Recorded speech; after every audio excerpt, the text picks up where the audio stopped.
everywhere we go, people want to know who we are and where we come from. So who are you and where did you come from? So my name is Grace. Sorry, I'm going to start laughing.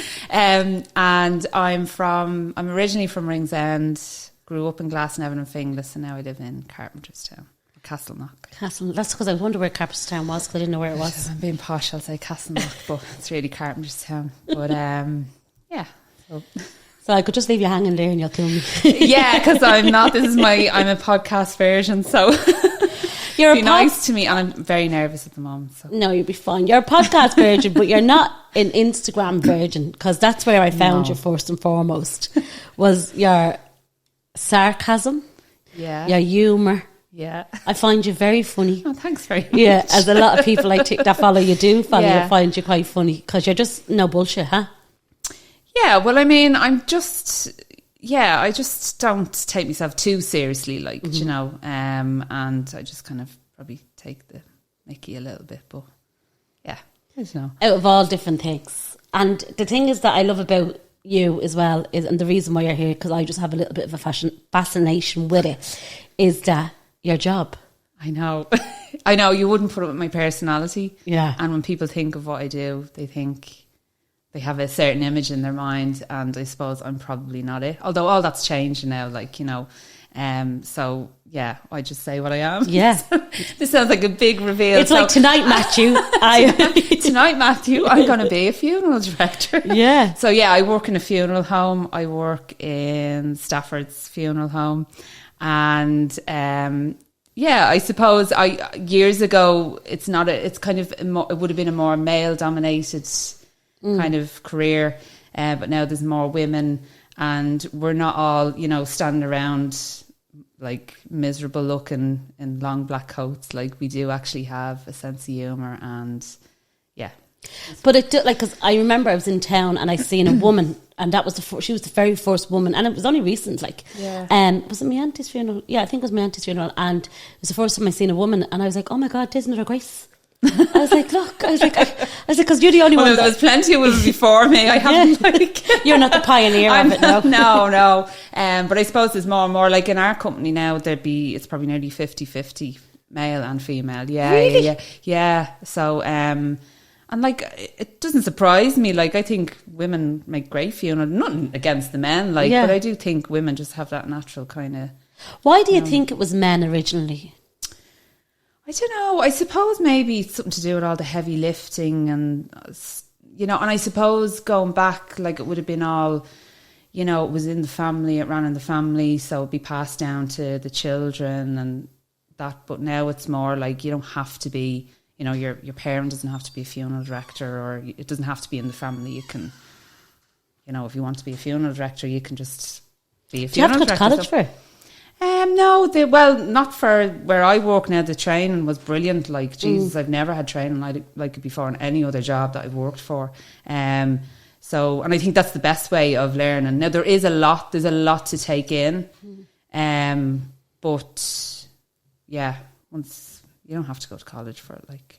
And then talk to me about, like, because it does take a certain person to become a funeral director, because I think if like, doing the podcast for me sometimes is bad enough, do you know what I mean? Yeah. But I feel like I would be down inside Stafford's every day, born in Sage, like, you know, putting it everywhere and being like, bless myself and taking it. Like, as if you'd be scared, is it? Or yeah, but also like, but cleansing yourself of the stories, do you know, like of that person, and you know what I mean, like that you're not taking them home with you, like mentally, and you know. As in, like, it could be draining, and well, you do have to try and leave it, like, at work, and when you come home, and like, I am very good at kind of doing that, so, you know, when I go home, I'm not thinking about work. Well, I try not to. I mean, you're going to come across certain, you know, deaths or circumstances that will kind of stay with you. Like, I mean, if it was a young child or something like that, you're not just going to go home and forget about it. And I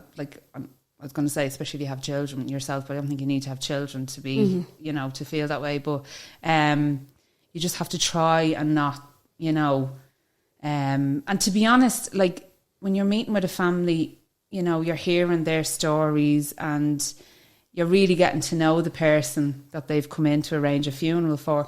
But then behind the scenes, there's an awful lot of stuff that needs to be done. So it's not like the family leave and then you're just sitting there with your thoughts for the rest of the day. You know, there's an awful lot of work that goes on behind the scenes of being a funeral director and arranging a funeral that a lot of people don't see. Yeah. So what most people see is the day of the funeral. Yeah. But like a lot of, you know, there's a lot of steps there's a lot of paperwork that needs to be signed, all that kind of stuff. So, and that's why I know you were laughing when we had we decided to set up a social media page, which I know is it's a really strange thing to do for a funeral director, but with the way things are going, it's just the way the world is going now, and we're not the only, like there's other funeral directors have social media pages, and like I suppose the difference is that we're not trying, like a lot of people set up social media, they're trying to push a product, or they're you know, they're setting up their own business, and that's great. It's, you know, but for us, it was really like, it's a well-established place. So it was just to try and show people, you know, what goes on in a funeral home or what we do. I think a lot of people have this kind of, like, I mean, even when I was younger, I remember I'd be walking home from school, walking past the funeral directors in I think it was Finglas Village, and I used to be looking in the window going, I wonder what goes on in there. Everyone has this kind of like, oh, do you know? But we're actually a really nice, friendly bunch of people. Yeah. I remember a story that it was my nanny's birthday, and I walked past this funeral home, like, and I'll say Stafford's just for the podcast. I walked past the funeral home, and I said to her, I got down, it was her birthday, and I didn't realise her birthday. And I was walking past up the road there. I said, I was going to get you flowers. And she was like, in Stafford's. And I was like, oh my God. But it was the same thing, because like, it's like, it is like, when you look past, it's a dominant building, like, you know what I mean? It is like when you're walking past a funeral home, and like, you know, the big black gates or the big grey building or whatever. When you're inside, like now it's not like that. Like even, it's funny because we have a Stafford's out in, like, there's a few different ones, but there's one out in Ballyfermot, and right next door to it is a coffee shop. Right. And sometimes you'll see people, they're just talking and they're walking by our doors. They'll open the doors. They're meant to be going into the coffee shop, and sometimes you will hear, and then, oh Jesus, no, quick. That's like, it's like this whole, but like if you actually go into the Staffords and Ballyfermot, it's absolutely, it's really bright, it's gorgeous, like it's absolutely fabulous, like huge big place. So it's not like I suppose the idea that you'd have years ago of like this dark room, dark curtains, and everyone, you know, is walking around like really sad looking, you know. But it's things are changing, I suppose, and Can I ask you about first of all, the social media? I'm going to go through the process, because I really want to know about the process, and I know a lot of people do. And even I said to my mother-in-law tonight that you were coming, she was like, that's so interesting. She's like, don't forget to ask about urns and all this. And I was like, I will. And then, as I said to Alan Hughes, was like, oh God, he was like, ask her about these coffins and all. I was like, no, I will ask her about these But things. I love that though. Yeah. People are afraid to talk about anything like that, and it's gas, because it's going to happen to everybody. It should be something that people talk about openly. I know it's probably comes easier for someone like me, but I mean, it is something that's going to happen to everyone. No one will escape it, and it is something that we should all probably think about. And is it not better to be thinking about it when you're fit and healthy and feeling okay? You don't want to be thinking about it when you're sick, or you know what I mean? It's probably worse. But people just don't want to. They don't, Like even my own family, I sometimes forget, and I'd be sitting around, you know, be in my sister's house, whatever, and I'd start talking about like that and urn or something. Oh, Jesus Christ, what will you stop? Like, you know. Do you have like favourites? Like your favourite urn, you'd be like, no, that's massive. Sometimes I'd be looking and I'd say, that's lovely. Or the coffins, you know, I'd be going, that'd be what I'd choose. So, but to me, that's just like, it doesn't, you know, it doesn't frighten me, or you know, a lot of the times people will be leaving after a proposal and they might say like, are you here on your own? Yeah. Like, oh yeah. And are you not scared? Yeah. Just like, but I think that's movies and horror movies, you know, like that kind of thing. But it's actually, it's probably one of the most peaceful places you can be in, and it's, pull that in a little bit, you know. Sorry, I wasn't used to this now. It's peaceful. It's peaceful, and it's not scary at all. And and I suppose with the social media page, it's just trying to like. Yeah, so talk to me about that. It's hard to like. Who's like? Did the boss come to you? Did you go to the boss? No, he didn't. Like, how does that happen? So, no, he didn't. Now, Jonathan wouldn't be into social media now. You know, would be like a lot of men, just social media. But it was one of the other managers had kind of mentioned it. He was saying, you know, we kind of need to move with the times. Like, you know, the way everything becomes computerized or, you know, you just have to, even though sometimes it's hard.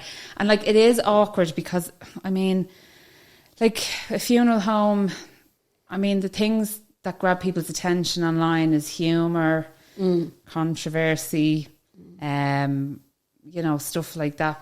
But these are a lot of things you can't really... I can't go just coughing in the week. No, and like in all fairness, who wants to be scrolling through their feed and then something about funeral home comes up? Yeah. Like even when I was asking some of my friends, it's like, will you give that page a follow? Oh God, are you serious? Like, you know? And that's why, you know, try not to make it too morbid and, you know. It has to be light. You have to make it light, like, you know. Yeah. Like being a funeral director, you can't be walking around. You have to kind of have a lighter side and, you know, and even to be honest, like a lot of families would come into us and for some of them, you know, like for some of them it is very upset. Well, for all of them it's very upsetting, but you might have a family where the person has lived a really long, full life and it's more celebrating the life of the person. And, you know, sometimes you'd be surprised if you walking by the room that the family are in and you'd hear everybody laughing and you know what I mean? So, So talk to me, Dan, like what happens, right? So say, God forbid, somebody dies, belong to me, right? Yeah. What am I doing? So I suppose if say, God forbid, someone in your family died, they're in the hospital, what you do is you can ring your local funeral home, the nearest funeral home. You can ring Stafford's. You know, whatever, whoever you want to ring. And then we'll just take the information from you and then we basically take over from there. Now when I say take over, I don't mean we, like you have no say, you tell us what you want to do and then we'll just take over. So we would contact the place that they passed away in, whether that be the hospital, if they passed away home, we'd contact the doctor would have already been and gone because someone obviously has to pronounce the death. Sometimes we may need to get in touch with the doctor ourselves and we would do that. We'd get in touch with the church if you want to have a church service or you might just want to have a service in the funeral home, or we'd contact the crematorium, we'd look after the flowers. So we'd get some information from you and then we'd normally get the family to come in and we'd go through all of the arrangements. So we just ask you what you want and then we take over because you're not going to be in the right frame of mind. Like no one nowadays likes making phone calls anyway. Never mind, you know what I mean? Yeah. So we just do all of that for you. And so basically you just have to show up then for, you know, if you want a proposal or... And do you like take them, like, because it's like, it was when my aunt died, we were in the funeral home and we were like, no, do they come and take her? Like, so do you come and take her? Does the morgue come and take? Like, how does it work like that? So we would, the appointed funeral director. Yeah. So if it was the hospital, we have to wait for clearance from the hospital first before we can remove anyone from their place death. So we have to wait in clearance from a doctor. Sometimes the coroner might be involved. You know, if someone dies in a nursing home. And once we get the clearance and once we have permission from the family, then we will go and remove them from place of death and then take them into our care then. And you were saying to me earlier on about like the grant stuff, because I know this is like a really very different podcast to what we normally do. God, you're probably going to lose loads of listeners. Not at all. But because I'm just so fascinated by it. Well, and just I'm sure ask me any if I can answer, obviously, like I have to, you know. So then, how much does a funeral cost? Like, because my ma hasn't got herself insured for that much, and I told her she's getting a pauper's funeral off me. No, because the townies, they have the dinners, they have the big parties, and I was like, Ma, I'm not paying for your funeral, I don't care. So you don't have to be, like, it depends what kind of funeral you want to have. Like, you can get a funeral for as cheap as 2,000, or I should say as cheap, as little as 2,000. You can spend up to 20 grand if you want, you know. Like there's certain things you don't need to go for. Like, I mean, you know, you don't have to have, like, you would need a hearse, but you don't have to have limousines. You don't have to have flowers. You can have a very small arrangement. You know, like there's loads of the coffin we have lovely coffins that are quite basic. You don't have to go for really extravagant coffins. Like, it's completely, I mean, you just have to use your common sense, really, you know. But you don't have to. You can have, like, you know, simple funeral. It depends. You know. And then talk to me about the cremation. Like, is cremation really popular now? It is. I suppose, like, a lot of people would go for... See, if you're going for burial, if you have an existing grave, you just have to pay for the opening of that grave. If you don't have an existing grave, to buy a new plot can be considered kind of expensive. Depends where you're buying the grave.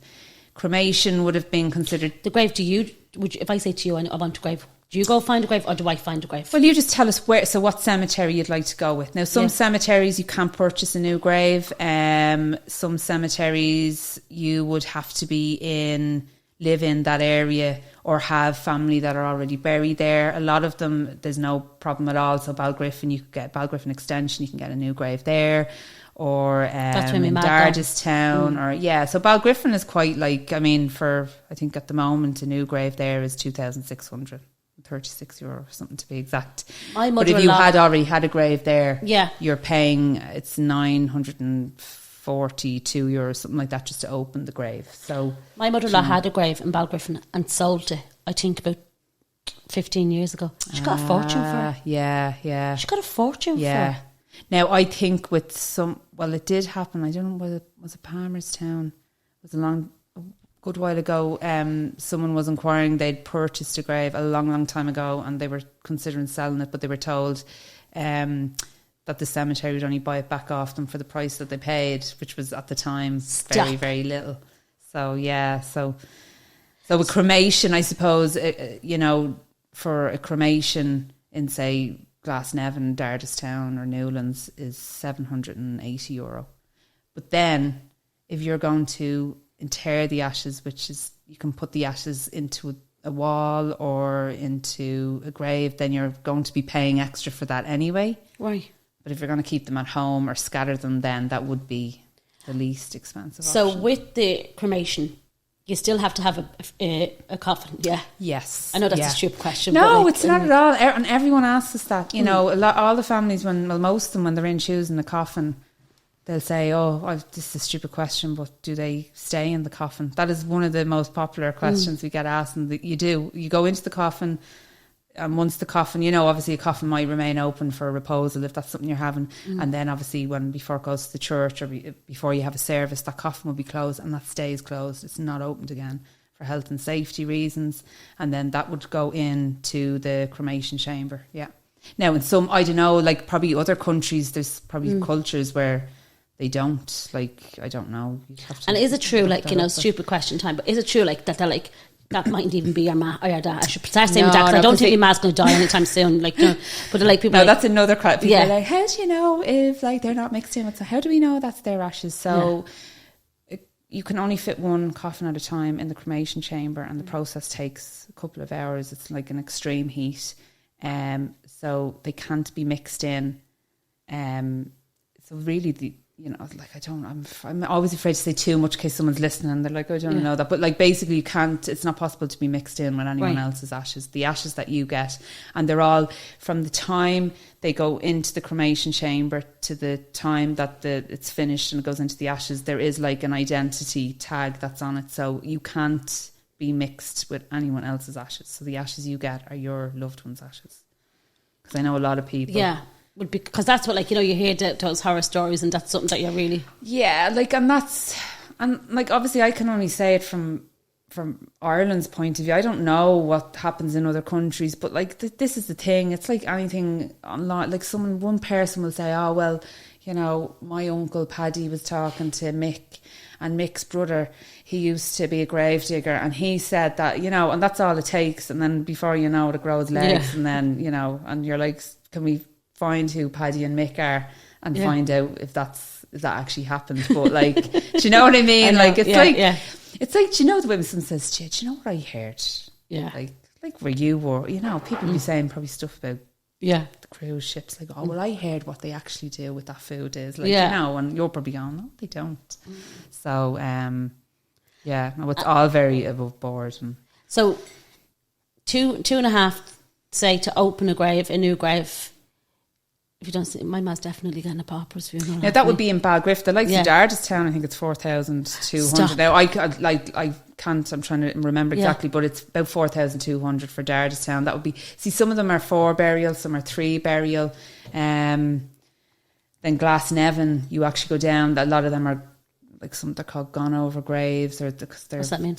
So there'd be somebody like my dad. We got a new grave in Glasnevin, but if you actually look at the records.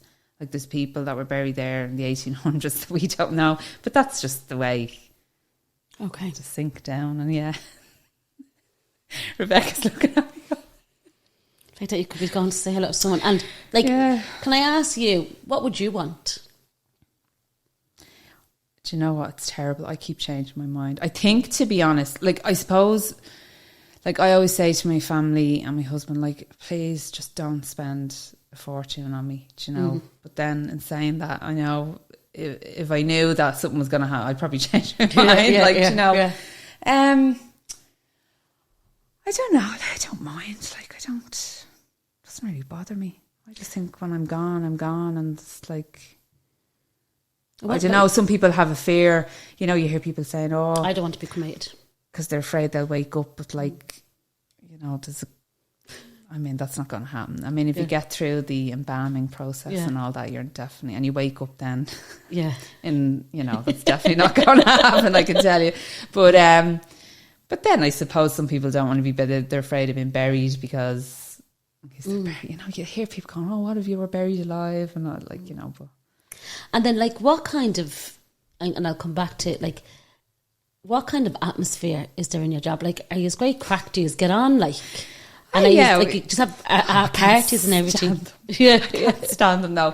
I get on with most of them. But to be honest though, like a lot of the times you're in a funeral home so depending on, you know, whatever branch you're in, like I could be in Stafford's out in Portmarnock, I'd be on my own that day. There wouldn't always be somebody there with me. Now you'd have some of the drivers would be coming in and out, but a lot of the times be on your own. So when you're talking to your colleagues, it'd be on the phone.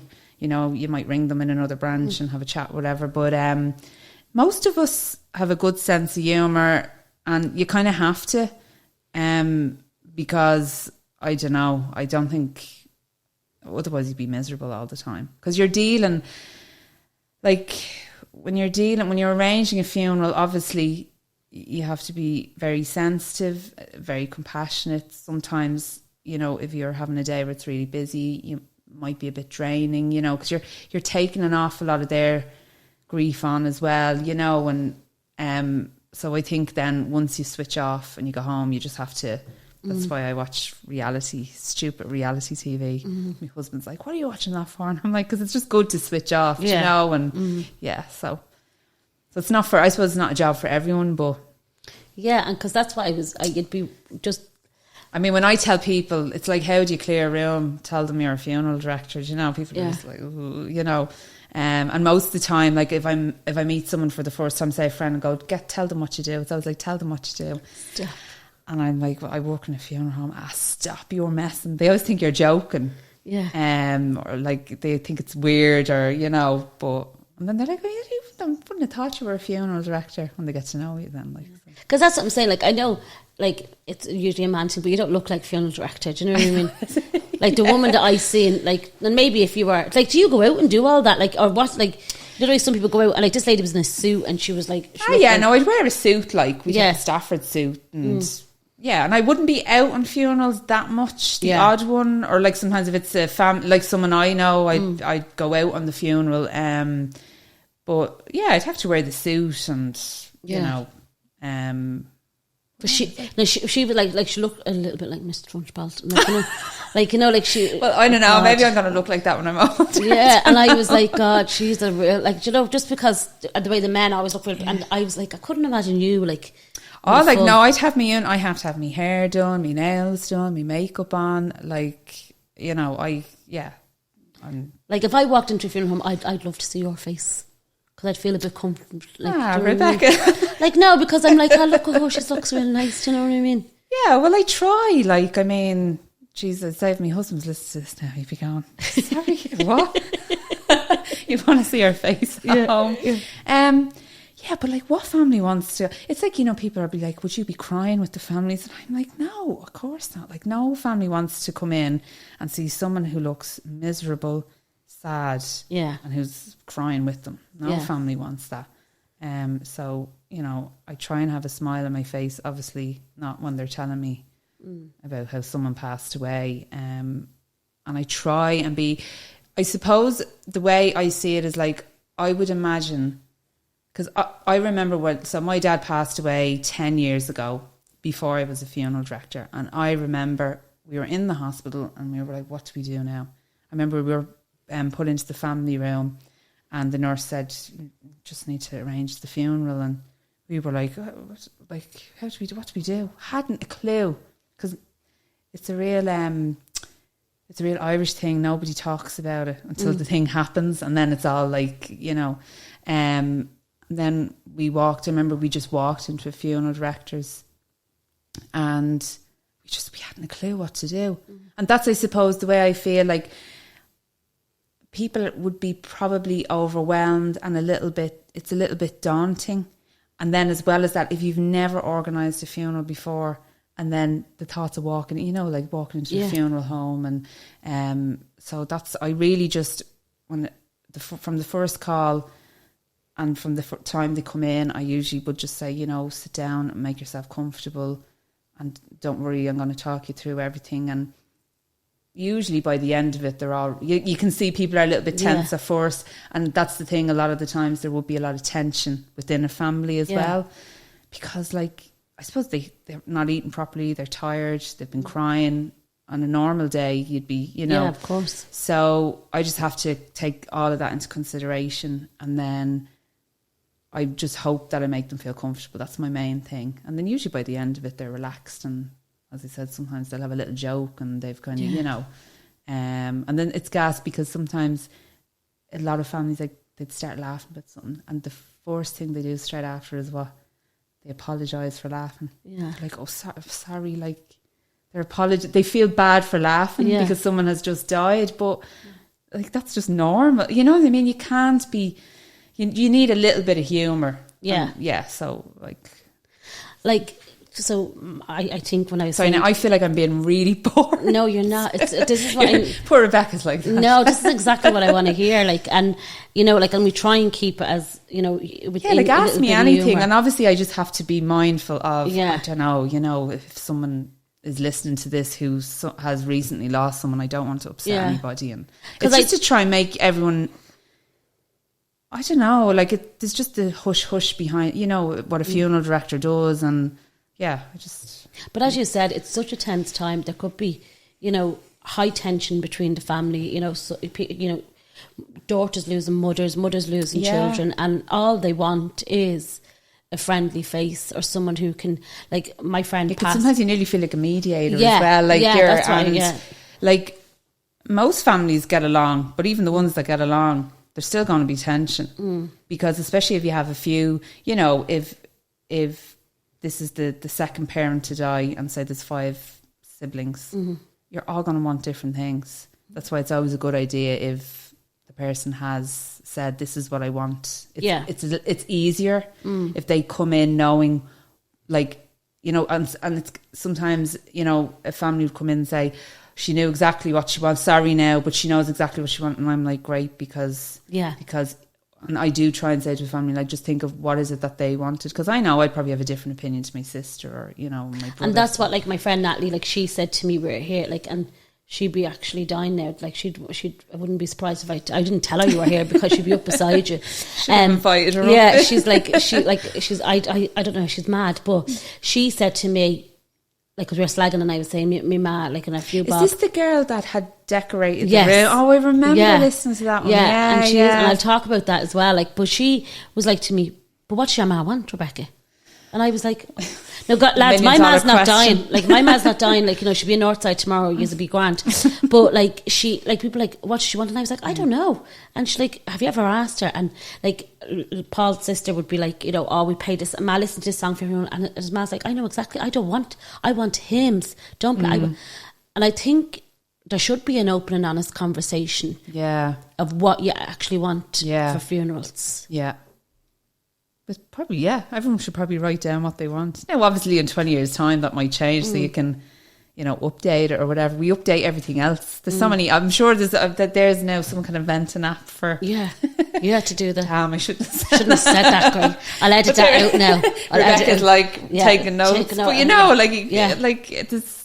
You know, everyone's journaling now, but like I'd say, if you ask them to write down their thoughts, no, don't talk about that. It's a real, I don't want to talk. It's an Irish thing as well. I don't know if other countries are like that. You know, probably in America they're not. They like to talk about everything.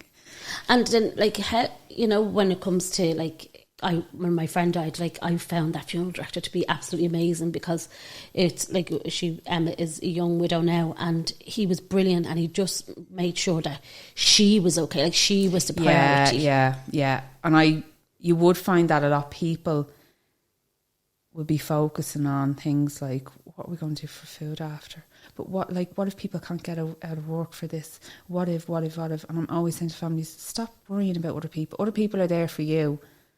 And they don't care about, I know you want them to have refreshments afterwards, but stop fretting over that, like, you know, just to make sure you're okay.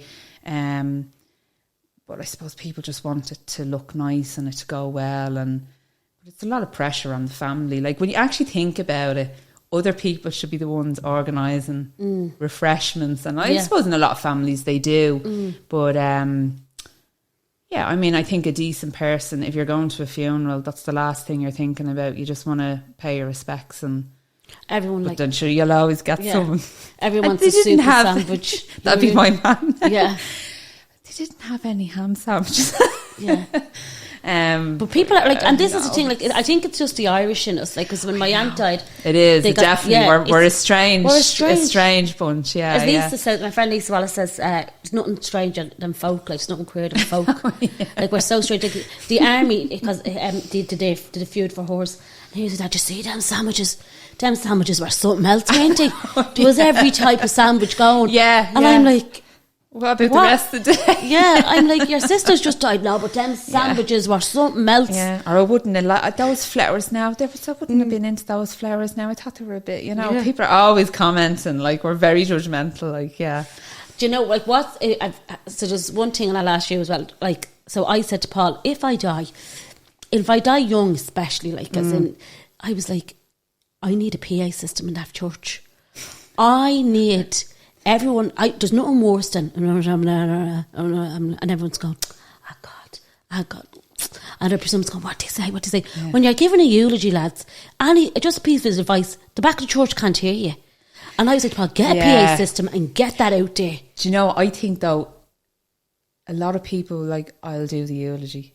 And I think once they step up on that altar and everyone's just like, all of a sudden everyone's staring at them, I just think, like, you know, I know I'd be petrified. I'm not a public speaker. Like, even I told you when I came here, I was like, my heart's beating so fast.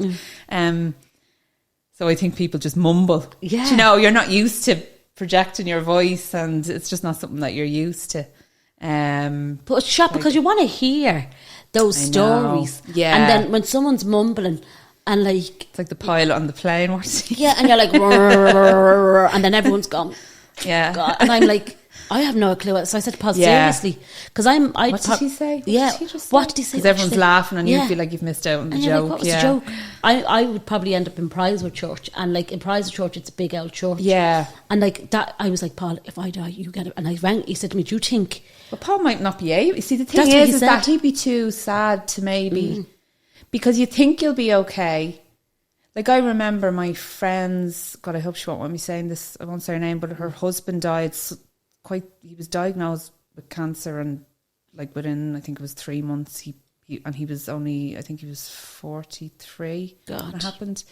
And as far as I can remember, she got up to speak, and I remember thinking, because they've 2 young kids, I was thinking, I don't think, now she was absolutely amazing, but I don't think I would be, like, I just don't think I'd be, I think it would just, the emotion would get to me. And I think that's probably what happens. And you do see sometimes people have to step in and finish the eulogy for them. I think that's probably what happens. They're just... because that's what I said. Like, even and they're shy. They're probably a bit shy as well, and they're not. Because sometimes you see the priest coming over and fixing the mic for them. But I'd be the person in the room going, "No, he's not doing it. No, he's not doing it." Like, Paul said to me, "Do you think I'd be thinking it?" And I was like, "Yeah, no." So then I had to ring a few of my friends. I'll make sure, Paul. Yeah, I will. Yeah, because I rang my friend. I was like, "Look, he can't do the eulogy. Someone else going to have to do it." Yeah. And I was like, "But you have to be clear. Like, I want that back in the room crying. Like, I want everyone crying." Did you not get what your friend Alan? Yeah, he's on TV, so he would know what to. He'd be well. You get someone who's used to doing it. I was like, I'd have to do it, because there's nothing worse than, like, I love a good eulogy, I have to say. Yeah, it's nice to hear a bit about to be honest, like, it's a pity there's not more of that during a mass service. Like, it's a pity it's always kind of only like a few minutes long towards the end, like, because really it is the person's last time. It's a goodbye, and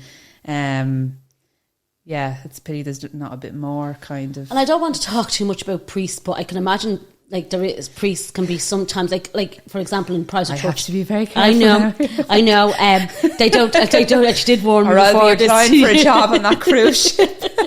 But the priests don't allow you to. They only allowed hymns, or like, I do think it should be more of a celebration. Yeah, now it depends on the church, and it depends. Like, some priests are kind of more lenient, and they're very, like, whatever the family want, which is great, like, and probably the way it should be. And then others are probably a little bit more old school, and which is, I mean, for a funeral, maybe they should be a bit, I don't know, but that's, I suppose, some people, you have the option now of having a service in, like, the Stafford's out in Ballyfermot is huge, and we do a lot of services there now, and we can get a celebrant for you, and the whole thing is more or less.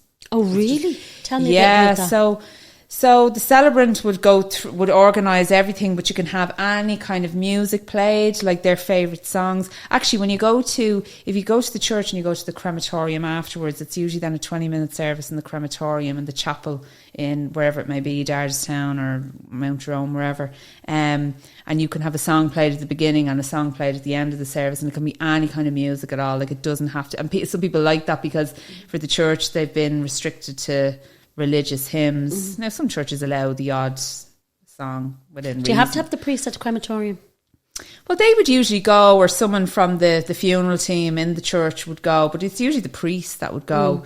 But you don't have to. Like, I mean, if a member of the family said, "Look, I want to be the one to," well, that's fine. Like, yeah, to be honest, they'd probably be delighted that they wouldn't have to travel to the crematorium. But, like, yeah, so you could always do. But you'd be surprised, 20 minutes can be quite long to try and fill to speak about somebody, and, Go back to Ballyfermot. So, like, if you wanted to have, like, a ceremony there, can you have the ceremony there and then go straight? Yeah, so at the moment you could have a service there, and then, you could have an hour-long service, or 40 minutes, 50 minutes, whatever, and then go to the crematorium. We're hoping to, have a thing where you can have the service there, and then you can, you don't have to then go to the crematorium. Like, we will look after everything afterwards. You can do the whole lot in the funeral home. There is going to be a Stafford's in Coolock soon. Oh, very good. Hopefully, where they took over the old Tato factory. Oh, yeah. That's going to be absolutely huge. Yeah, and we're hoping to have a crematorium and the whole thing, so you could have the whole lot done. That'd be incredible. Because I think it's a lot of, it's a drain, like, to do all that travelling, and if you can do it in one place, and God, do you know what, and people know from the podcast, because I say it all the time, that I am very religious, so I would, of course, like to have, like, a religious ceremony, but I think But you could have a kind of a religious ceremony in the, Yeah. you know, it doesn't have to. But I suppose, to be honest, like a lot of the churches are nice. You know what I mean? It's a lovely build. Some of them are lovely buildings, so I can understand why, you know. And it's so multicultural now. Like, we don't just do Catholic funerals. Like, there's Methodist, Presbyterian, Church of Ireland, and then there's, you know, you will have some people that they're not religious, but they just don't really want to go to the church, and they would rather have a celebrant, you know. And that's, to be honest, it's the person's choice and it's what they want. Like, for me, I would prefer to have a service and have friends and family involved. And I don't know, just I could change my mind. I mean, that's at the moment, but you could change your mind. And what? Natalie Cooney's going to go mad when she hears about Kulak. What? Natalie Cooney's going to die when she hears about Kulak. No, I swear to God.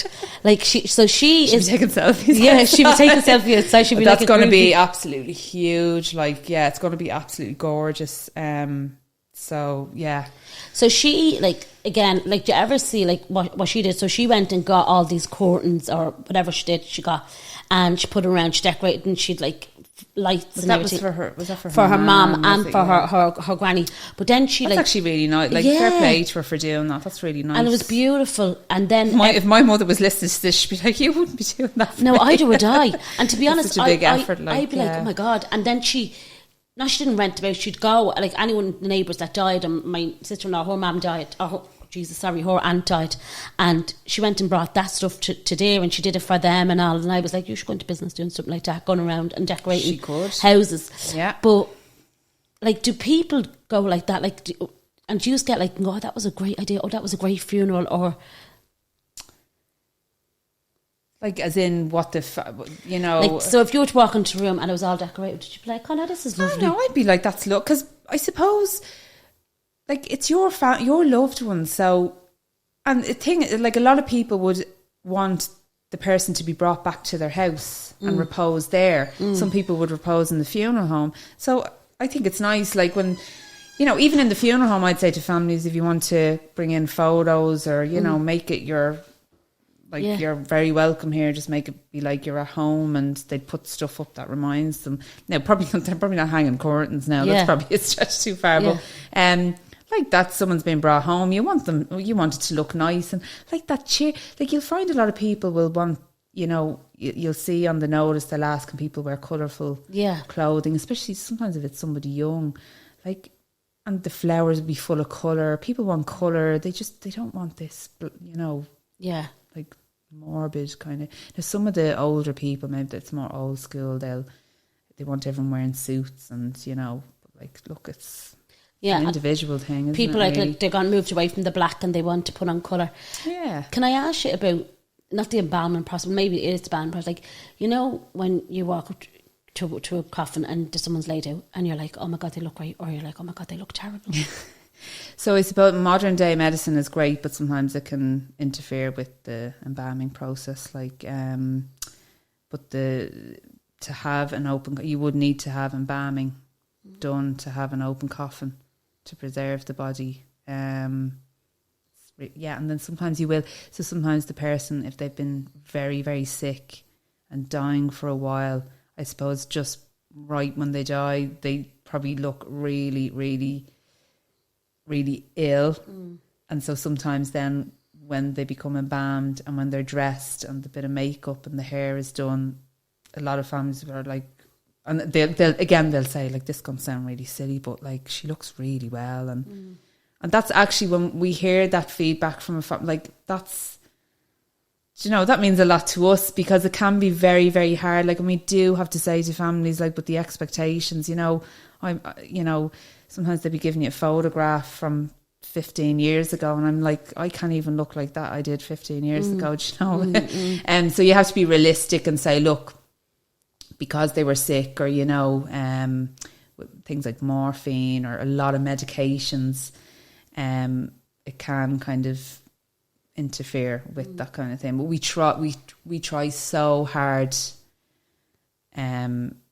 because it is the last time you're going to see somebody, and we want them to look, I suppose, that they're peaceful and asleep, really, and, you know. Do you remember, and our anniversary should be coming up soon, Neve, that was on Instagram? I think you would have, because I think she followed you. And do you remember she died? Lovely curly hair, and she had Abby, our daughter Abby. She died of a heart attack.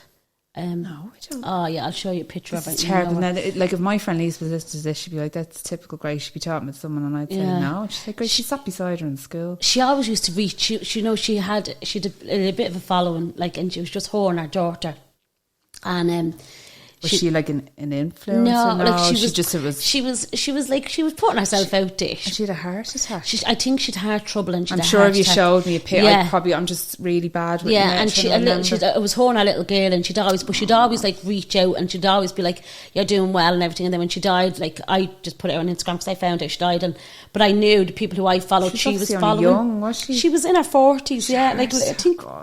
was she in her late 40s, I think, and the thing was, I said, no, even though I didn't know her, I think do you know what? I got a PR box sent to me, and it was for curly hair shampoo, right? And I said, I'll send it down to her, because she lived down in Maid, and I said to her, just send me your address. And that was the only, I didn't have any contact with her, and I sent it down to her, and then she died. So I said, you know, I'll go to the funeral, and everyone was saying to me at the funeral, "Oh my God, I can't believe you're here, thanks for coming." Yeah. And I was like, God, I had to. And they were like, "Oh, I'd want to see her, Rebecca. She had her eyebrows and all on, she was massive." And like, I was like, isn't that lovely, like the things that people take away? And sometimes, like, I'd say, you know, because it's probably going to get, I don't know what way we're going to be, like, I suppose a lot of older people that pass away are quite, you know, subtle with the makeup, but I'd be thinking, what are we going to be like? I know.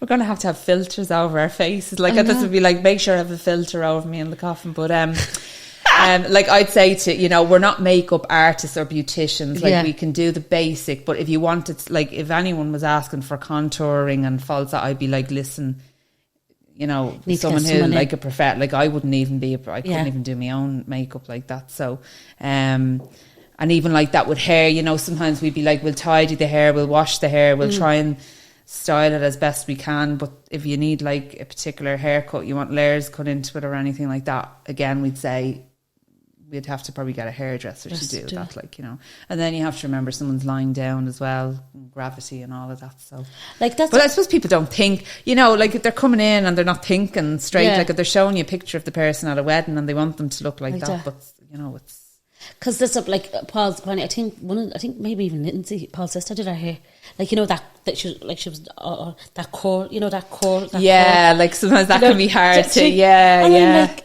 yeah, you did her hair. Like, I couldn't even think of someone doing her hair. And then I had Jordan, and he got hired to do makeup in a funeral home, and we had a great chat about it. And he was like, I did my ma's makeup when she died, and he was like, I did our lashes, I did our eyebrows, I did our lip, I did everything. I think it's actually I know not everyone would be comfortable, and it's easy for me to say, like, obviously I'd be comfortable doing it. I know not everyone would be comfortable, but I think it's a really nice, especially if you see, like, it's a daughter and they're doing the mother's makeup. I actually think that's really nice. You're looking at me going, no.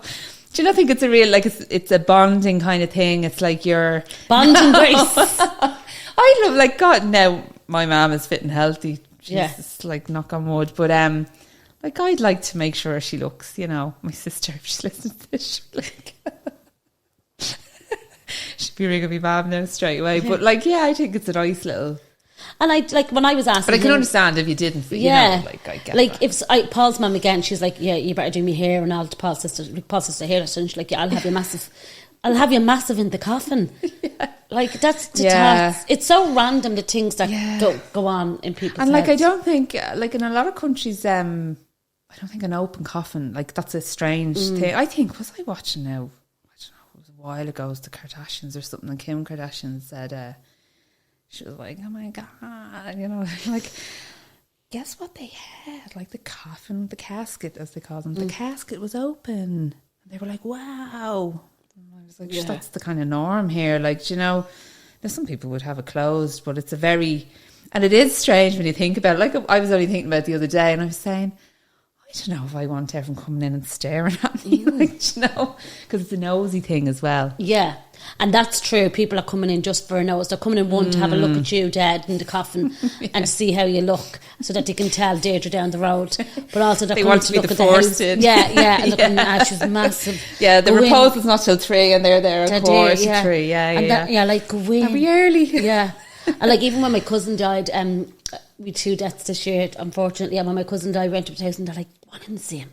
Go on in. Everyone's pushing each other in the door. Yeah, and I'm like, I'll be in a minute. Now go on in and see him. Isn't he gorgeous? And here I am. Like, God, no offence to any of my aunts or to my Aunt Lally, sorry.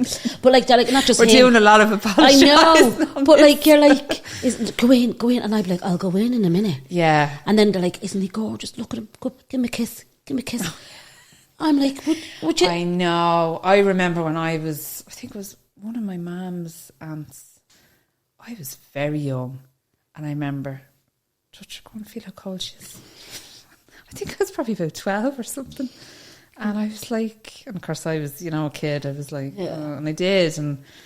But like, it's this probably stays with you forever, yeah. Probably why I'm a funeral director. Why you're a funeral director, you're like, okay, yeah. Come here, I didn't always want to be one. Jesus, like I think it's more of a profession for when you're a little bit older. What took you into it? Like, what made you wake up? Did you wake up one day? Like, what was the plan? Do you know what? I don't know exactly. I was in my last job. I worked in an optician's, and to be honest, there's a few families that have come in and they're looking at me and they're going, "I know your face from somewhere," and I'm like, "You wear glasses? Do you get your glasses?" Sullivan Optical. They're a plug for Sullivan Optical. That's where I know you from. And I'm sure they're looking at me going, "This is very strange." I was working there. I think it was there 16 years, and I just had the itch to do. When you get like, I'll do something different, and I was kind of curious about funeral directing, but I was like, I don't know. And then there was no job. I'd never seen any jobs being advertised. I thought, sure, obviously you have to be in the family or it's who you know. I remember I was talking to, I don't know if you follow her, Tara. She's the navigation coach. She's lovely. And we were talking one day and she goes, "I know Guy, who's funeral director. I'll get him to give you a call. Now he's based in Sligo." And I was like, okay. And then before I knew, he was ringing me and we were chatting and he says, "You're always welcome up to Sligo if you want to have a look at, just see what it's like." And I did go up to Sligo. He had an induction day or introduction. I can't remember what he called it, for embalming and funeral directors and all. It was a thing like for the day. And so I drove up to Sligo and back in the one day because I was like, look, sure, if this is all what they call manifesting, Rebecca. Did you manifest this No, job? I did. Come here. I have to laugh this manifesting thing. Manifesting is like you have an idea and then you put it into action. And I'm like, but sure, is that not everything? But so I went and then I was like, there's no one really, like there was no jobs and I used to be always looking. And then the funny thing was that Stafford's advertised for a hearse driver. And sure, I was like, okay, well, I can't be a hearse driver, but I'll send my CV in because they might see it then. Yeah. So I said, look, I can't drive a hearse. I've never driven a hearse. I've never worked in a funeral home, but like I would like to. And then John, the general manager, gave me a call one day. Now, when I sent that off, I was kind of like, I'm not going to hear back from them. Then when I got the call, I was like, oh God, when you feel like you start something and now you're like, now I'm in deep. So, and then he said to come in for a chat, which I did. And then they offered me the job. I said, yeah. And I do recall the day I was handing in my notice for my other job. I was like, what have I done? Oh my God, what am I doing? And my boss in my old job, I remember saying to her, like, I started laughing because when I get nervous, I laugh. Like I just have, my son's the same. And she says, what are you laughing? I said, Ciara, I'm leaving. She was like, oh, she's like, where are you going? And I started laughing and she said, oh my God, she said, you're going to Specsavers, aren't you? And I said, no. And she said, where are you going then? And she says, is it another optician's? And I said, no, I wouldn't do that to you. She goes, where are you going? And I says, to work in Stafford's. She was like, I think she probably thought the bakery or something. Yeah. She said, Stafford's? And I said, yeah, the funeral home. Stop. She goes, you're winding me up. And then to be honest, everyone I told after that, they just all were laughing, going, no, there's no way. They said, you in a funeral home. And I remember my first day there, I was still thinking, like, what have I done? Because sometimes I can be a bit impulsive and make decisions. Do you know, we can make decisions depending on what mood we're in and then think, when you accept an invitation, like, will you come on this podcast? Okay. Yeah, sure. I think I'm asking you about a year, am I? And I'm like, Rebecca, listen, if you're having any, like, I don't have to come up this evening, there's no problem. And then, sure, that was December 2019. I'm sure. And every day I was like, oh, Jesus, now, I hope now this goes okay. And then I just loved it. And I actually started just before COVID. So I was being trained in how to be a funeral director, and then everything kind of changed because obviously they've never been, most of them have never been, actually none of them would have worked as a funeral director during a pandemic. Yeah. So I had a lot of Glenroe fear every Sunday night, or the Sunday scaries, whatever they call it. I remember I said Glenroe fear to my boss, and he just didn't get it. He's like, what does that mean? But yeah, so I got through all that anyway, and yeah. What do you think about the English? As in, how do they keep their bodies for so long? That's unreal. I'm thinking they must be the least stressful funeral directors in the world. Yeah. But I think that's too long. I don't know. I actually don't. I wonder, there's obviously a reason. I should really research why it takes long. I don't know if it's something to do with, like, if someone needs a post-mortem, they have to wait until it's done before they can actually have the funeral, whereas here a post-mortem would delay things, but not by long, and you can still have the funeral before the results come back. And they're doing funerals on Saturdays now.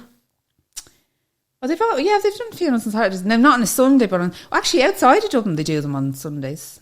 I didn't know that. No, because I never like. Every day except Sunday. Yeah, so he'll go in, and they don't do it in the church overnight anymore. You can. A lot of the churches you can now, but they did stop that during COVID because the tradition was that the removal the night before, everyone would shake hands at the end of it. Oh yeah. So they had to stop all of that. But now you can. To be honest, a lot of even before COVID, a lot of families weren't doing that because it was too much. Because you're having the wake or the reposal, whatever you want to call it, and then so everyone's turning up for that. Then you're going to the church the night before. Then everyone's showing up for that. Then you have the funeral. And it's a lot. It is a lot for a family. So some families still have it, but a lot of, like, we didn't have it for my dad. That was 10 years ago, and we just decided no, it's too. So you don't do the funeral mass anymore, and No, you'd have the funeral. You'd have the reposal usually the day before, and then the funeral the next morning. Then. And you do the reposal in the church, or no, in the funeral. So a lot of people confuse the reposal with the removal. Right. So a reposal would also be called. Some people call it a viewing or a wake, I suppose. So that's where you'd usually have it the afternoon or evening before. A lot of people would go to that if they can't go to the funeral mass the next day, or vice versa.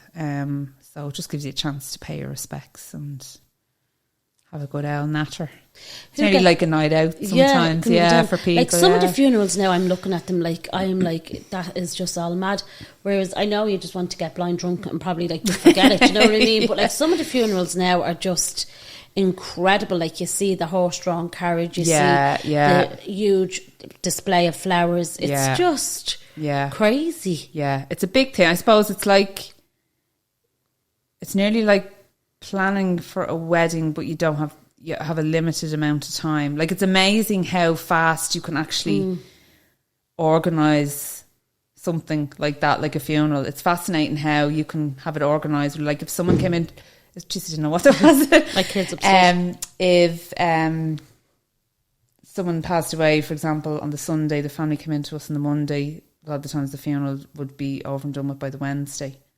And I actually noticed that with Irish people, like, they want to have it done as quickly as possible. They don't want to wait. I don't know how they wait that long in England, but they probably don't have a choice. But even like, and they say, like, if someone dies on the Friday and then they're reposed in the home all over the weekend. Yeah, you can do that. Yeah, it is a lot though. I think it's a lot for a family, but I suppose it's up to the family. But and then I suppose you have to be careful if it's if we're having a heat wave or something, because most of our homes are not equipped with air conditioning. And, you'll hear someone saying, "We'll just open the window," and I'm not sure. Yeah. It's probably hotter outside than it is inside. Yeah. But so sometimes we would have to, say 3 nights might be too much. Yeah, it is a lot. But I suppose traditionally from people from the country, that's the thing. I think my uncle was a few days, and it's a big shindig nearly, it's Who's your pal in work? Like, who gets you through the hard time? So I do have to mention Sheila. Sheila's listening. Sheila loves your podcast. She's the only one, besides one or two of my bosses, she's the only one I told I was doing this. So I'd have the chats with Sheila, and there'd be a few of the others like I'd get along with. We'd have the crack, you know. And what's the Christmas party like? Oh Jesus, we won't. I'll have to talk about that off. Great crack. Like we really do. Just like you wouldn't be talking about work or anything. It's great crack. Loads of fun. Usually, well, the last one was, I mean, we had to cancel a few during COVID. The last one was karaoke. I love karaoke. Love it. I think this year it's a casino night. Yeah, so we do have, you know. I imagine going to, like, there's a program on Netflix if you're ever looking for something, it's called Superstore. And they go in she goes into training, like at the airport, to do training on the retail. Yeah. And they go into an embalming one instead. And like it's all men, like, you know, standing there. Oh, yeah. You know, and they're like, you know, and then they go in and do their training, and the girl comes in and she's like, all the guys. Is this American? Yeah. And is it real or is it no? No, it's not Superstore on Netflix. It's very good. Yeah. We've watched it a million times. And she comes in, she goes, "Hey girl," she goes, "the embedding guys want to bring us out for karaoke and drinks." And they told us to show us the dead bodies, you know. Jesus. And I'm like, this is just like gas, like that. Like I'd say if you walked into one of our parties, you'd be like, they're funeral directors. Because this is, everyone probably thinks we're sitting around a table with rosary beads, like, you know, saying a decade at the rosary. Because everyone assumes as well, if you're a funeral director, like you're really religious, like, you know, and sure I wouldn't be, and you know, it's just, I suppose we're the in between, like, you know, we're there for the family. Like you have to be like, you have to have the right balance of being compassionate and sensitive, but also being efficient. Because at the end of the day, I can't believe I use that, I hate that expression, but at the end of the day, the family want you to have everything done and that it goes well. Now, I mean, I'm sure there's going to be the odd time there'll be a hiccup here or there or whatever, but in general, everything goes smoothly, and that's what so you have to have the personality for it as well, like, you know. And I mean, I wouldn't want to walk into a room and, you know, someone looking at me, I'll say, so, you know, like. That's what the priest is there for. You said that, Rebecca. You'd actually make a really good funeral director. Would I? Yeah, I think you'd be really good. God, I could get the cruising doesn't work out this cruise business and move into something else. Imagine that people be like, what? I'm like, you've gone from the high seas to this, but you never know. Can I ask you, just like a real question that everyone would probably want to know, like, for people who can't afford a funeral, is there support? So social welfare, you can apply for a grant from them. That's obviously means tested. There is, I think it's like a widower's grant if you have dependable children. I think it's up until the age of 18 you can apply for that if a spouse passes away, or if they're, I think, between 18 and 22 and they're in college, you might be eligible as well for that. There's some people who, with the credit union, if they have, but I think it depends on the type of credit union account you have. There is something in there that if you die, like there's some kind of cover. Or a lot of people you can it's called an advance funeral. So we would have people that would come in, kind of set up what they want. So say your mother or somebody, and they'd pay money off every week. And they'd come in and say, this is the church we want to go to. We want a burial here. These are the kind of flowers I want to go for.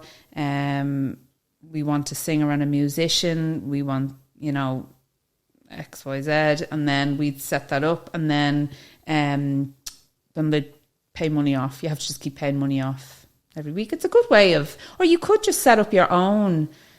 I'm sure, like, probably the credit union is probably the best place. Set up your own savings and just make sure that a family member knows. Yeah. You know. But that's mad that they can actually go in to Stafford's and be like, so I want there is €1,000 and I'm going to start, or 500 or €10.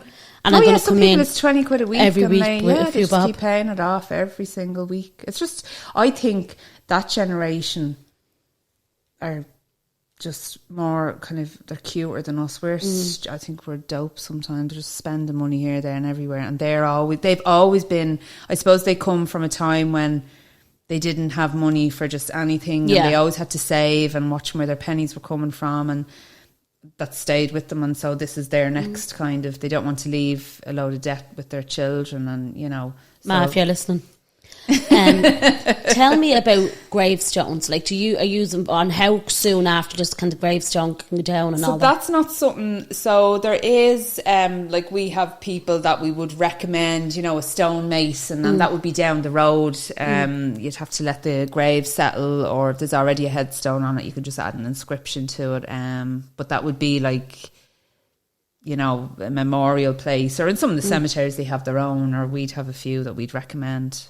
And they'll do whatever you want. Like, geez, you can go online. You can get big monuments now and stuff. Well, it depends where the burial is. Sometimes they only allow certain types of. Some of the headstones, when you go through do you ever go, like, do you know, like Natalie again, right? She goes to the grave for a walk around, like, you know what I mean? She'd be like, I'll go down to the graveyard. She'd probably make a terrible funeral director. She'd never be in the office. She'd be like, where's she gone? She's following a hearse down the road. She's have seen a hearse going by there. She's gone after it. Isn't there something people say she's a hearse? What is it? There is a name. A hearse chaser or something. There's a name for somebody that's fascinated. I remember finding this came up online before, and it was like started with a T. I'll have to look it up now. Look it up. And it's a person that loves going to cemeteries. Yeah. But like, I know a girl, I don't know if you've had Tinchy Peg. Do you follow her? I used to follow her, but I don't follow her anymore. What? No, I think I followed her off my own page or something like that. I know you love her. Yeah, she's mad into all paranormal and all that stuff, and she's always saying, like, I'd love to spend the night in a cemetery. I think she thinks I'd love to as well, and I'm like, absolutely no, because I'd feel like I was working overtime. So no. But there is a name for people that love going to, but you do find, like, even when you go to someone's funeral, you do see everyone walking by the head. Sorry, I'm leaning away from the mic. People are walking by the heads and they're reading. She was only 24. There's 4 of them in there. Like, it's nearly like, do you know, it's a real nosy kind of. Do you know what? It's nosiness as well. It's like R.I.P. L.I.E. Like, do you know, like, as I'd be joking, when I started in Stafford, I said to my mum, you won't be able to ring me up now anymore and say, guess who died? Because I probably already know. She's like, because they love that. Like, my mum would ring going, do you know your man around the corner? And I'm like, no, you do. You went to school with his granddaughter. I didn't. I don't. You do, no, you do. And then she'd say something and I'd say, no, that'll be, if that was sudden now, they'd have to do, no, what'll happen is she's telling me then, gas, like, they love, she used to look in the newspapers, you know. Is that gone? There's, mostly people put it up on RIP.ie. There is the odd person that will stick it in the back of the newspaper. But it can work out expensive enough. It's usually about between 300 and 400 to put it in the newspaper for a small little. Most people go on to RIP. RIP.ie is better because you have the photo is there, the links are there, you can type in your condolences. Like, but I suppose someone may be older that, you know, or it's a tradition. Maybe it's just something that. Come here, the webcam now. Oh, I know. Jesus Christ, it's so popular. Yeah, that'll stay now. That they won't, I'd say, get rid of that, because that all stemmed from COVID. People not being able to go to the church and being able to watch online. Who was that? To church, or was that to? What do you think that was? A funeral director went, do you know what? We'll film that now. I'd say.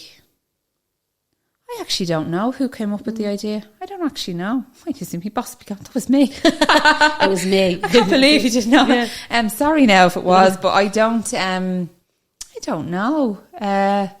I suppose maybe one church did it, and then they all kind of followed suit, and then there was a lot of companies that were getting in on the live stream then, and but they're probably now, most of the churches have the webcams, all the crematoriums have the webcams.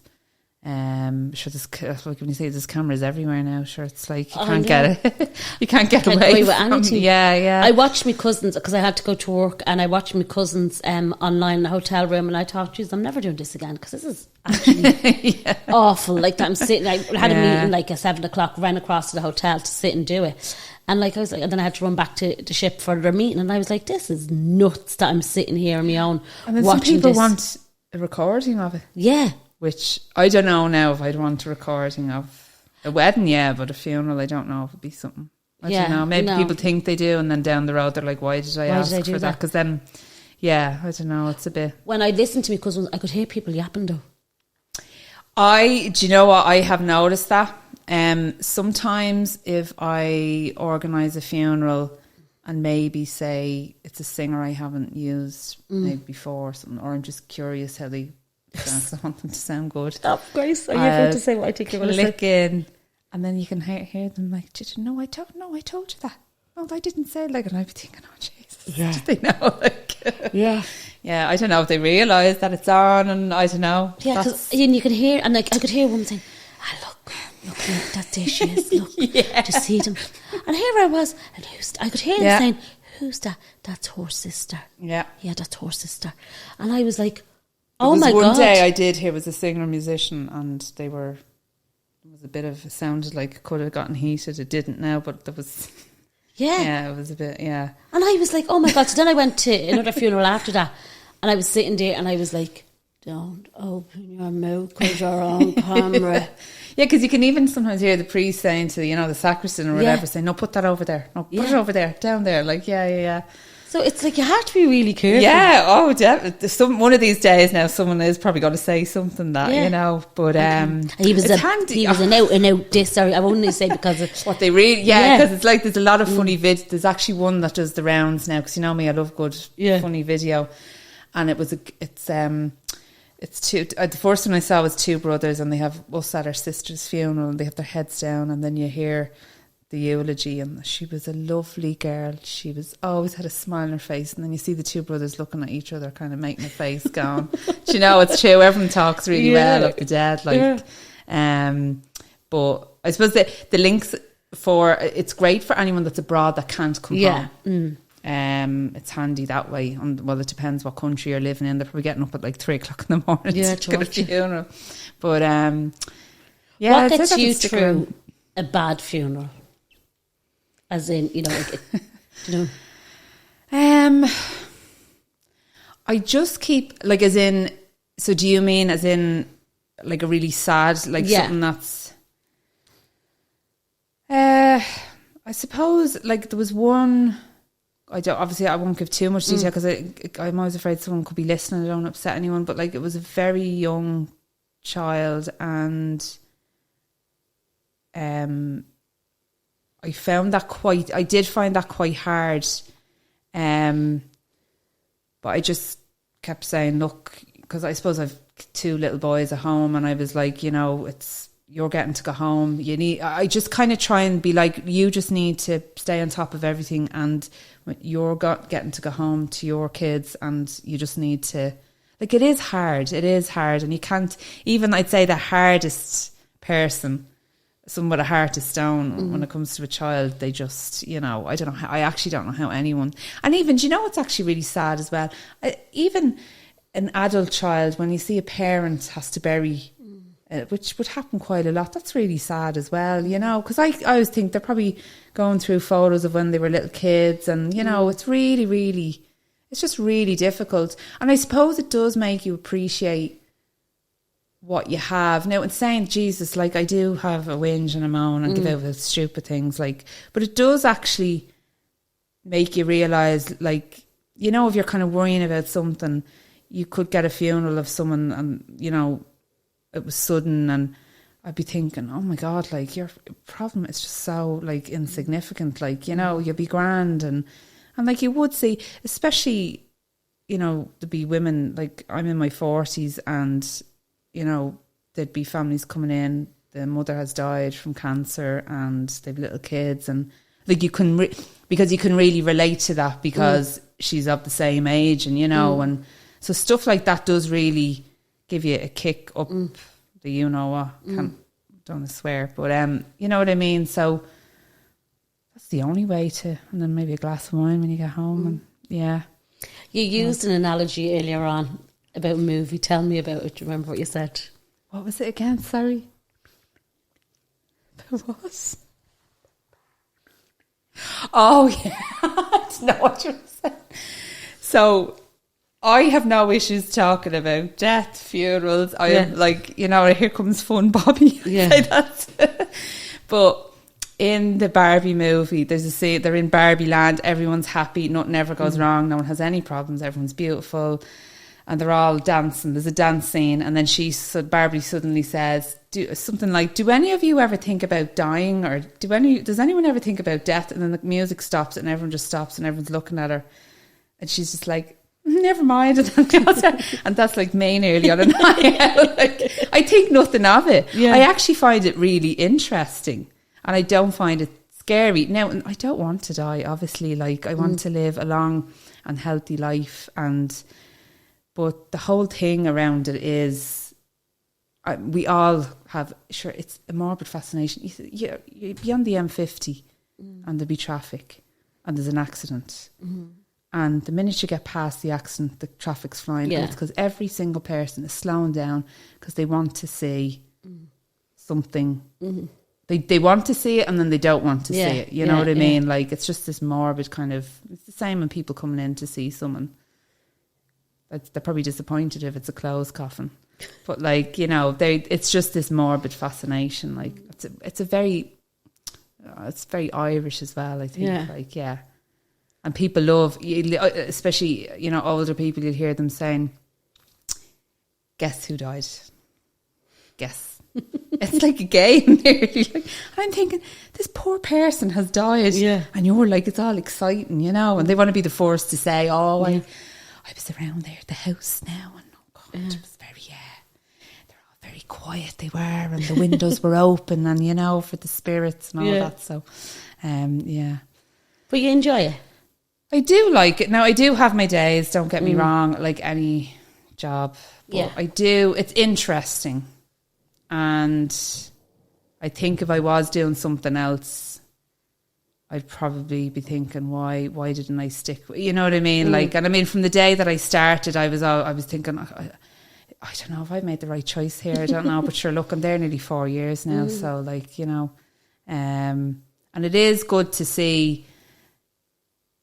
I think it's the way more women are coming in now, and I just think it's not as a morbid kind of thing anymore. Like, as in, you know, people are becoming a little bit more open to it, and it's not as scary. And I suppose that's what I'm with the social media page. I suppose with Instagram, that's what we're trying to. And what is it? Just Stafford's?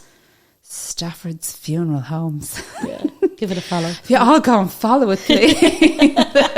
If you're fed up with makeup tutorials and people trying to sell you loads of stuff, yeah, it's not, as I said, it's not we're not trying to promote the business. It's just, you know. Just to make it easier for people. As I said, you just said it with your dad, you're like, what do we do? Hadn't a clue. And like that, you know, the way you were saying, like, people asking, like, oh, this is a silly question. And it's never a silly question. It's probably a question loads of people have asked, but, you know, does the coffin get cremated, or, you know, are they really, like, it's stuff, if people have knowledge, if they're educated about it, it won't be as scary. I think when people are hearing stories, that's what frightens them. And look, nobody wants to die, but unfortunately we have all dealt with it, or we're all going to deal with it. For a lot of people, it's the first time they've had to, like, you've probably been to many funerals, but you haven't had to arrange one. So for a lot of people, I mean, I don't mean this in a bad way, luckily, hopefully it'll be a parent, you know, the order of it won't be someone younger, but, like, it's just to so people are more clued in, they know what's going on, and, you know, because you don't want to, it's the last time you're saying goodbye to someone, it's the last hurrah, whatever you want to call it. You don't want to look back and think, like, we didn't know what we were doing, or, like, we shouldn't have done that, or, you know. So I suppose it's something just for people to think about. And on that note, we leave it there, Grace. Thank you very much, Rebecca. Thank you. See, after all that now, I know it's not as bad as I thought it was going to be, so thank you. Thanks, Grace. Thanks.